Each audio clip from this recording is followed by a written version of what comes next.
A very good evening from BBC London News. I'm Riz Latif. So it's been a day of protest, mainly in the heart of the capital's financial district. Tonight, these were the scenes near Bishopsgate as police try to control the crowds. After a mainly peaceful day, feelings are running high and a police operation remains in place. Scotland Yard said this evening that there have so far been 32 arrests, although that figure is likely to rise. Mark Ashdown now looks in depth at the day's events.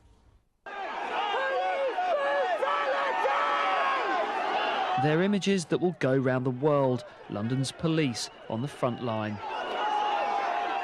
They said they wouldn't tolerate law-breaking. This, the response as crowds gathered near a branch of the Royal Bank of Scotland in the city. Violence flared after some protesters broke in. And there were claims of attacks by police. Myself and other journalists were repeatedly hit with truncheons. I actually got an injury to my arm, which is hurting quite a lot, which basically shows the impact of the thing, and I'm fairly certain it's a fracture. Tactics were clear, lines of officers sealing off every road leading to the main protest. Anyone inside stuck there for hours. I feel like in a prison. I can't leave the place, and I think what they're trying to do is to get people more angry. But a watching former Met commander defended the approach. There's been one or two small groups with intent on trying to provoke the police. Now, by corralling people, you keep the trouble into one spot. And I've watched the police today, and I have to say I think they're being very tolerant and reserved in what they've done. I think they've done a really good job. Suits and boots of a very different kind on Bishopsgate today. The mood upbeat and determined. Right now I'm setting up a toilet because we're going to camp here for at least 24 hours, that's what we hope. The protest began with the four horsemen of the apocalypse, this one at London Bridge, representing global finance. But the calm didn't last long as scuffles broke out, though some have witnessed worse. Compared to the student uprisings of the 1960s, it's actually much more good-tempered, much more good-natured. But pan-generational too, no one, it seems, untouched by the strong message.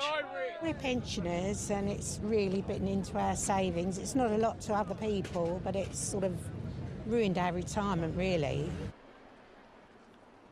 For many Londoners, it was life as normal, though somewhat dressed down. I actually work for the banking sector, so yeah, I have dressed down. They've asked us to dress down today, so yeah, for the next couple of days. From others, a note of defiance. I wouldn't say I feel comfortable, but I just don't want to give in to that sort of stuff. Extra security at shops near the Bank of England. The cost of protecting London today put at around £10 million.